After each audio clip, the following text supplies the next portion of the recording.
Hi, so we're going to be working on your deepest abdominal muscle, your transverse abdominis muscle, which is very important after having a baby. But if you do suffer from diastasis recti, which is separation of your abdominal wall, somebody wants my attention here, move out. Anyway, so I do specialize on women wellness, and after having 5 children myself, it's obviously something I'm really passionate about, because what I do see a lot is women do not work the correct way on the abdominals, and very often after having a baby they straight away go into fitness classes, or they're doing things they should never be doing after having a baby. So join me and let's do it. Again, I mean, I always talk about new moms and about how it feels after having a baby, but that is really for absolutely everybody. If you do not know how to work on your deep abdominals muscle, we're going to be doing that. Let's do it together. So here we go. Neutral position. So you want to make sure that your pubic bone and your hip bones are drawing a triangle, and you want it parallel to the ceiling and the floor. You've got a natural curves in your back, you keep it. That's your natural curves. So why would you want to do that? You want to be here working on your core. Now we need to shorten the lower abdominals muscle here, but if you think about your transverse abdominis muscle, which is your, again, deepest abdominal muscle, they run from the ribs down to your pubic bone, so you want to shorten that muscle. It's why I'm not a big fan of doing this kind of movement where your pelvis moving all over the place, and same here with your head, and most of the time you're actually pulling on your head, so I don't want that. I want you to keep finding your neutral position, and from here, elbows to the side, you're going to lift up. That's it. You don't need more than that. If you go further up, you see how my pelvis wants to do that, and if everything's going up, if it goes into a dome, you are not recruiting the right muscle. So just go back. You want it flat. You want to imagine you've got a cup of tea on your stomach. That's what I want you to be working on at home. So staying here. Now from here, I'm not moving. I'm staying in that position. I'm going to lift one knee up and down. This is the way I'm going to challenge my abdominals. Not by doing that. There is no abdominals reaching from the ribs up to your head. So you do not need to move forward and backward. Hold it here. This will be much more efficient, and you will see a result much faster as well. Here we go. Because that's very often the question people do ask me after having 5 children. What do you do for your abdominals? To be honest, I don't do much, but I make sure I do my exercise properly. So that's the kind of exercise I want you to be doing. When you're a bit more advanced, we're going to have one leg up and then the second one. That's only if you can. I would not suggest that just after having a baby. So up, up and down, down. Now, can you see that I'm trying not to move my hips at all? I'm still in my neutral position. And Guinness, who's here checking on me, will tell you if I'm not doing it right. Isn't it, Guinness?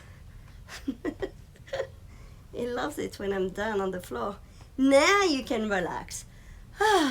This is much harder, obviously, to hold it up than just doing this kind of movement. Which, by the way, when you're working on abdominals, you should not be moving your pelvis. And very often, you know, the question I do have from women is, why do you have a dome coming up when I'm working on my abdominals? Because my abdominals are separated. Not always. It's very often because your pelvis is in the wrong alignment. Bring it back where it should be. And I can tell you, I'm working on my lowest abdominals, my deepest one. So staying here, we're going up, and then the second one, we're going to extend one leg, and then swap, and swap, and swap. And if you benefit from a dog like I am doing there, it's much harder. But I'm sure, you know, if you do have kids at home, it's the same. They just jump on you all the time. It's okay. It's functional. Exercise should not be just in the gym. It should be wherever you can, really. I try to fit 10 minutes, and that's enough. You don't need more to start with. And bring it back and relax. Good. So this is exercise I want you to perform at home. And then after that, we can deal with the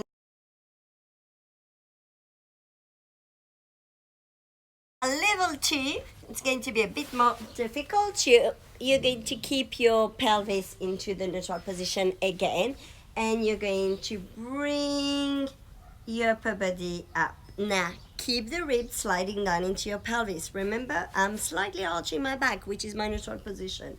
Now, you're going to lift both of your knees up, and you're going to extend the legs. Inhale, exhale, inhale, exhale. Can you see as well that my elbows are really to the side? They're not here, they open. So it's make it actually harder as well. And working on my core, even more lengthen. Then when we're a bit more advanced, we're going to go here and scissors. 2, 3, 4, 5, 6, 7, 8, 9, 10. Coming back.